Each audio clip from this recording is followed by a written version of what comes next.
dans le film, à part les musiques qu'on entend dans les postes. Donc ça, il n'y en a pas beaucoup, il y a celle du générique de début, et puis voilà. Donc, et puis un morceau à la fin, mais sinon c'est un film sans musique. Il n'y a pas de violon, il n'y a pas de score, ce qu'on appelle la musique de film. Il y avait Bob Marley. Il y a le Bob Marley au début, et c'est tout, c'est tout. Après le reste, c'est tout ce que vous entendez dans les... Expression directe quand même qui était... Mais c'est le truc que vous entendez dans les radios, hein. C'est lui dans sa 325, ou c'est le DJ à sa fenêtre, Cut, ou des radios qu'on entend chez Uber ou des trucs comme ça.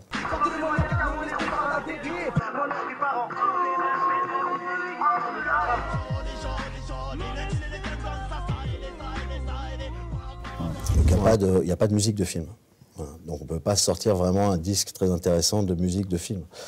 Par contre, on pouvait sortir tout ce que représentait la haine à travers différents groupes qui étaient à l'époque quand même c'était assez fourni. Et il y avait des gens intéressants, donc voilà, on leur a dit voilà, le sujet c'est la haine. Chacun prenait un sujet. Vas-y.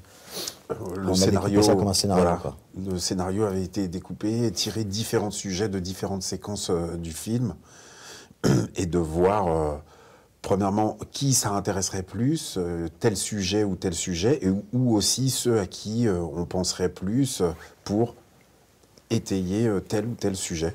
Et après, ça a été une histoire de choix des groupes. Et on a pris le scénario qu'on a découpé en thèmes comme ça, et on a distribué les thèmes à des groupes qui étaient... On leur a dit, voilà, la règle du jeu, c'est on sert ces thèmes-là, lequel vous intéresse. D'accord. Ou alors lequel on a donné...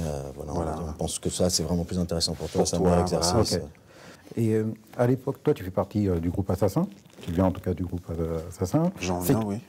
C'était comment ton rapport avec les autres artistes à l'époque quand tu viens et que tu leur proposes, ou quand tu dois sélectionner les groupes et tout, est-ce qu'il y avait déjà des trucs de rivalité, des choses comme ça? Alors, de toutes les manières, à cette époque-là, on était vraiment au début d'une nouvelle ère dans le rap français, et effectivement, il y avait beaucoup de rivalités. 1995, ouais. À ce moment-là, il y avait vraiment beaucoup de rivalités, et je pense que ce qui a été un atout, c'est que ce soit moi qui fasse cette proposition aux autres, parce qu'on va dire que au travers de l'aura ou le respect plus ou moins, entre guillemets, que je peux avoir avec les différents interlocuteurs, parce que je suis quand même là, dans ce milieu-là, bien avant eux tous. Donc une certaine, je pense, crédibilité, ou on appellera ça comme on voudra, mais enfin, qui me permet de pouvoir m'adresser à tout le monde et dépasser un peu ces barrières. Et puis neutralité, ouais. Voilà. Neutralité, toujours été cool. Ouais. Tu vois, c'est pas... Moi, j'arrive pas, quand bien même je pense être de la compétition, j'arrive pas en compétiteur, quoi. Ouais. Moi, j'arrive plutôt comme une personne pour rassembler et faire en sorte qu'on arrive à faire quelque chose tous ensemble. Et j'ai déjà quand même cette idée pour moi de faire quelque chose qui n'a jamais été fait jusqu'à présent, mis à part peut-être dans Rapatitude. Moi, c'est personne, compositeur. Et vous avez eu des différends? Est-ce qu'il y a des morceaux sur lesquels, par exemple, que toi, t'appréciais pas, et toi, sur lesquels tu avais un kiff et tout? Vous étiez tout le temps raccord, tous les deux? Non. Il y a eu un truc, c'est expression directe. Moi, j'avais déjà arrêté une shortlist, et en fait, c'est Mathieu qui a insisté pour que expression directe réellement en soit. Je lui avais dit, avec ce que Delabel nous a demandé comme shortlist et ainsi de suite, là, on n'en est pas à rajouter ou à... Donc, et c'est lui qui a insisté. Pourquoi tu voulais Express D? Oh, c'est mortel leur morceau. Ouais. Le morceau était déjà fait, tu l'avais entendu, c'est ça? Ouais, non, moi j'étais à fond dans le West Coast, c'est le seul morceau qui était un peu de West Coast comme ça, donc puis il était mortel, puis ce qu'il disait était bien. Ouais. Le délai pour survivre, c'était quoi? Mon esprit pas en couille, le délai pour survivre? Délai pour survivre. C'est les deux. Alors, les deux. non, c'est Mon esprit part en couille que tu as mis dans le film, et...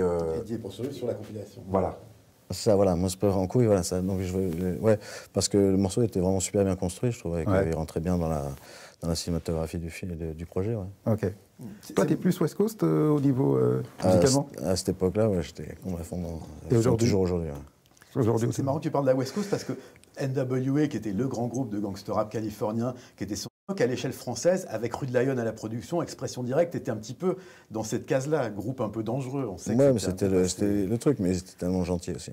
Ouais. Donc sinon, finalement, vous étiez alors hyper raccord, quoi. Toi, ouais, non, à partir du moment où on filme, la seule contrainte qu'on avait à ces groupes-là, c'était de leur donner un thème du film. Mais après, ils se disaient ce qu'ils voulaient. Quand ils sont venus avec ça, les autres, j'ai dit, ouais, bon, ben, ils expriment ça, ils veulent exprimer ça, ça veut dire quelque chose, donc c'est pas à nous de les censurer. Maintenant, c'est sûr que ça va pas passer. Tant mieux. Moi, j'ai une petite question pour toi, Solo, aussi. Quelle différence tu fais entre la réalisation d'une BO et la réalisation d'un album? VNTM sur le morceau, ouais. C'est bizarre parce qu'en plus, nous, quand on est en studio, on les a vus travailler avec